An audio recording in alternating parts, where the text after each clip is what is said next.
71 की पाकिस्तान के सैनिक 93,000 सैनिकों ने सरेंडर किया था। ये फ़ोटो बहुत सारी सभी ने देखी हैं, आपने भी देखी होगी, जो कि अभी आप मेरी स्क्रीन पर भी देख रहे हैं। इसमें हमारी देश की कांग्रेस पार्टी ने अपनी पीठ थपथपाई कि भाई हमने पाकिस्तान के 2 टुकड़े कर दिए। मुझे ये नहीं पता आप क्या सोचते हैं, लेकिन मैं ये सोचता हूँ कि इस 2 टुकड़े करने में हमें क्या फ़ायदा हुआ। हमारी सेना ने इसमें बहुत अच्छे से काम किया, जो जो उनसे कहा गया उन्होंने उसे भरपूर तरह से किया, अपनी जानें भी दी और अपनी मेहनत भी की और अपनी बहादुरी से दूसरी सेना की घुटने टिकवा दिए, उसमें कोई नो डाउट वो सही है। लेकिन हमारे देश की जो उस टाइम की सरकार थी उसने क्या किया, उससे हमें क्या मिला।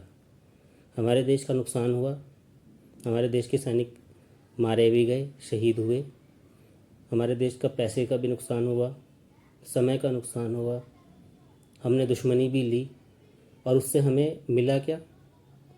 कुछ नहीं, जीरो। यहाँ तक कि हमने 93,000 सैनिक 3 साल तक अपने देश में बंदी बना के रखे और उन्हें छोड़ भी दिया गया, तो फिर ऐसे ही कोई समझौता नहीं।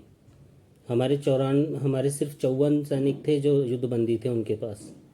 हमने उन तक को छुड़ाने की अपनी कोई शर्त नहीं रखी और उन लोगों को हमने फ्री में छोड़ दिया।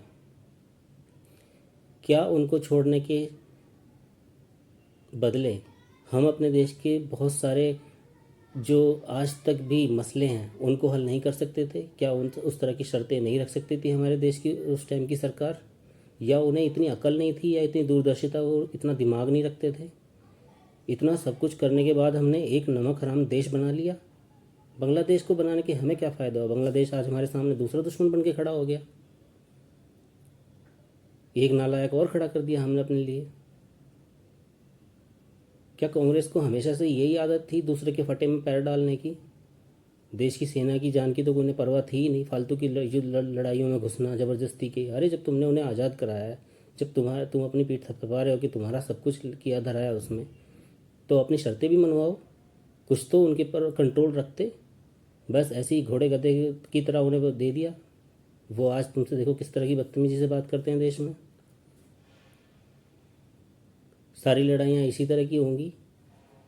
कोई समझौता, जहाँ भी देश की सेना अंदर तक घुसी और अपना पराक्रम दिखा कर लड़ाई को जीतने की कगार पर ही पीछे हटने के लिए बोल दिया गया। ऐसी कितनी एग्जाम्पल हैं, कितने सारे उदाहरण हैं। देश की सेना को कितनी बार इन्होंने ऐसी हतोत्साहित करके पीछे को खींच लिया है।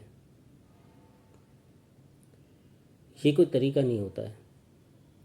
आप कहते होंगे कि इंदिरा गांधी ये थी या वो थी, उसने कुछ नहीं किया। क्या फ़ायदा हुआ उस लड़ाई से? उस लड़ाई में हमारे देश की शहादतें हुई, सैनिकों की शहादतें हुई, हमारे देश का नुकसान हुआ और देश को क्या मिला? कुछ नहीं मिला।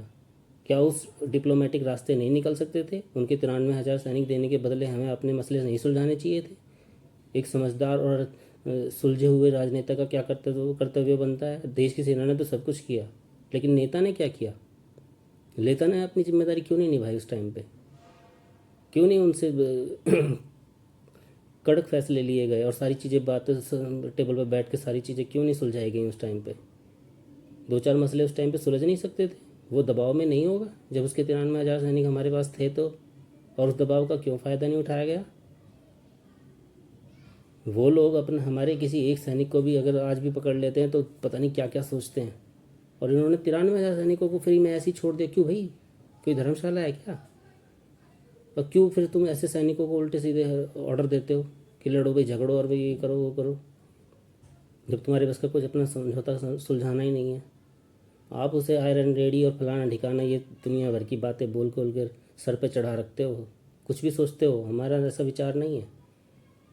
जैसे हमारे देश की सेना ने इतना पराक्रम दिखा के सब कुछ किया था, तो उसके बदले में हमारे देश के राजनेताओं को भी अपना दिमाग चलाना चाहिए था।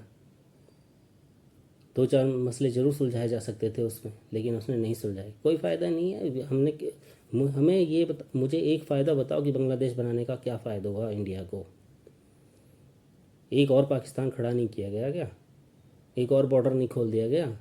आज हमें देख नहीं रहे, नमक हराम देश और बना दिया एक और। इन पे भरोसा कर सकते हैं। धन्यवाद।